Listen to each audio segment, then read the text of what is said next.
EPAWA meteorologist Bobby Martins here with your outlook for October 11th, 2023. It is Wednesday, and the Wednesday video forecast is proudly sponsored by the KP Agency in Easton, Pennsylvania. Get ready for the never-ending Joe Namath and J.J. Walker commercials because Medicare annual enrollment is here. And if you're close to or over 65, you're about to be bombarded with endless Medicare solicitation. Why rely on a stranger on the other end of the phone to help you with such important decisions? The KP Agency, located in downtown Easton, is a reliable and friendly source that you can count on for an unbiased review and direction on your Medicare plan choices, and at no cost to you for doing so. Give Kristen a call or text at 908-329-7140. That's 908-329-7140. Or visit them online at thekpa.net. They are the KP Agency in Easton, Pennsylvania, proud sponsors of the Wednesday video forecast. So next 2 days, we have Game 3 and Game 4 of the National League Division Series. The Atlanta Braves are coming into Philadelphia now for Games 3 and 4, and I'm happy to report that both games will go without any issues, okay? So we know there's going to be a Game 3 and 4 because the Phillies were not able to close out Game 2.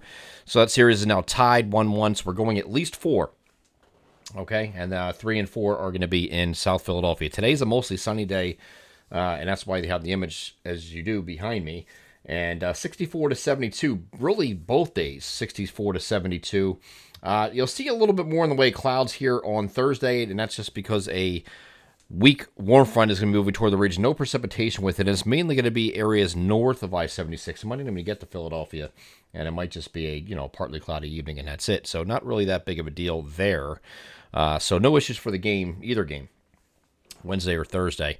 But areas farther north here on Thursday could get into a little bit of increase in clouds. Here's that warm front. It's going to be affecting the areas of the Midwest and Ohio Valley, and it just falls apart in our area. But you will have some clouds associated with it, and that's it. And that's going to be later in the day. So we'll call it partly to mostly cloudy for our central and northern areas here on Thursday, and that's across New Jersey as well.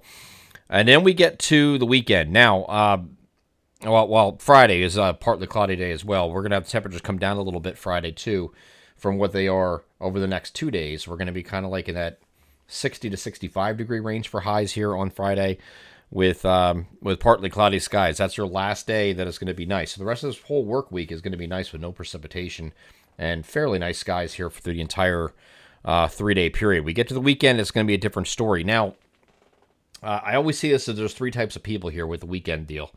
Well, first of all, we can't control what happens on weekends. This is a couple weekends in a row now. We've had at least some precipitation.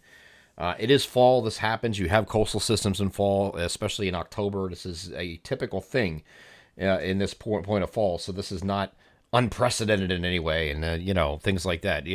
Listen, if you have something planned on the weekend that you absolutely cannot reschedule, like a wedding or whatever you have that cannot be moved, and it's on Saturday, is not looking too good. Okay, Saturday is going to be a wash. Start to finish, and that's it, and going to continue overnight. There is hope that Sunday is going to be drier here, but I don't want to just go all in on that idea just yet, but there are some indications that Sunday might be a dry or mostly dry day, maybe a leftover early shower on Sunday, and then the rest of the day will just be cloudy or mostly cloudy. We can deal with that. If you get anything to do outside, you can put it off to Sunday, if you can. The second kind of person is the one that refuses to take PTO days. They're there for a reason. Take them. If you want to have something you could have scheduled to do on the weekend that you could have done on Friday, take the day off. Use a day. It's not that hard. Okay? And then, if you know you're not going to be able to do it on the weekend, and I'm not talking about something you can't reschedule, something you can reschedule. You can do that. You want a nice day, take off play hooky on Thursday or Friday. Okay? And the third kind of person is that they have nothing to do on the weekend. They just like to complain that it's raining outside. So those are the 3 types of people we have with this. And whatever category you fall into, I guess the 4th type is that you really don't care, right? But whatever. So this is going to give us rain here from start to finish here on Saturday. It's going to go through the overnight period on Saturday night. It is a redeveloping area low pressure transferring from one primary low here to a secondary offshore. This is a Miller B system. Initially, we're going to have the precipitation coming in with a warm front, and that's what's going to give us the initial shot of rain. The warm front is associated with this area of low pressure. So that puts us so here's the air primary. There is a warm front that's situated like this, right? And then it's going to transfer its energy to this secondary, and that becomes the Miller B system. So initially, the warm front is going to give you the rain, the overrunning rain, whatever you want to call it. And then it's going to transfer to a secondary low offshore on Saturday night. This is going to continue. The showers are going to continue Saturday night, but then look what it does Sunday. Maybe a morning shower here, leftover shower, and then it's just cloudy or mostly cloudy the whole day. The European model was doing this yesterday too, and now the GFS is doing the same thing. It has this rain coming through on Saturday, like we know, right? Saturday night, it tapers to showers, and then Sunday, maybe a leftover shower very early, and then that's it. Nothing the entire day, okay? So this is, I'm seeing a lot of things out there that are sensationalistic headlines about this being a big nor'easter coming and tons of rain. I don't think we're getting a lot of rain out of this. I don't. I mean, we're gonna get a decent amount, but it's nothing. No headlines as far as flooding or flash flooding or anything like that. No severe weather with it. So it's gonna be chilly this weekend. It's just rain, folks. That's all it is. It's not we don't need to make more of it than it actually is. And here's what the total precipitation is here on the European model. And I will tell you, the European model is usually overzealous with these kind of systems here, but it's not really all that bad. Generally, it has a lot of, 3/4 of an inch or ½ inch to an inch types stuff here. Maybe some places getting slightly more than that, but it's really not a tremendous amount of rain. It's certainly not flooding headlines.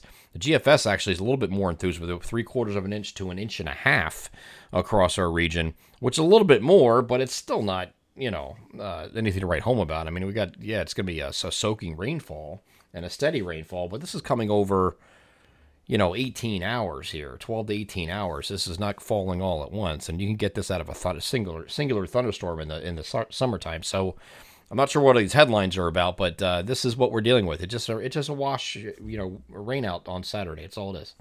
Saturday and Saturday night are wet. If you have to go out, bring an umbrella. That's all there is to it, right? And then Sunday, there is hope. And then again, I don't want to commit all into this just yet, but there is hope that Sunday will dry out a little bit and might not be, might not be dealing with sun here, but it could be drying out enough that if you had something to do outdoors on Sunday, all is not lost as of now, okay? So we'll continue to revisit this. It does have the upper level low still in the vicinity here early next week, so there are going to be some residual showers coming in here on Monday as you head back to work, and might even linger into Tuesday. Nice little around the base of this trough. There's a trough here. It's hard to see, but there's a big deep trough sitting like this, and on the outer periphery of that trough, there's a area low pressure that's going to form along that according to the European model. So if I move this forward, you can see that just it develops right along the eastern periphery of that trough. So could have some more showers here on Tuesday yet until this pulls away. GFS, let's see if the GFS does something like that. It has some showers here on Monday, late Monday, a few. And there's that coastal low. See, doing the same thing. Same spot that the European model is doing. So they both have this idea. It's a little bit further east on the GFS, but it's still the same general idea of what's going to happen here. So right now we have shower chances on Monday and Tuesday as well. They're not high chances yet until we figure that out. The early next week part, when you're dealing with an upper level low, upper level trough, things can get a little murky. But I do think we have a good handle on what's going to happen this weekend, and that is Saturday's going to be the washout Saturday night. And then Sunday, there is a little bit of hope, but I don't want to pot commit to that just yet. For those of you who are poker players, you know what I mean. We're going to wait and see what that Sunday deal is, and we'll have a better idea here in the next couple of videos for the end of this week. I'm EPAWA meteorologist Bobby Marchers. That is your outlook for October 11th, 2023. Have a great Wednesday.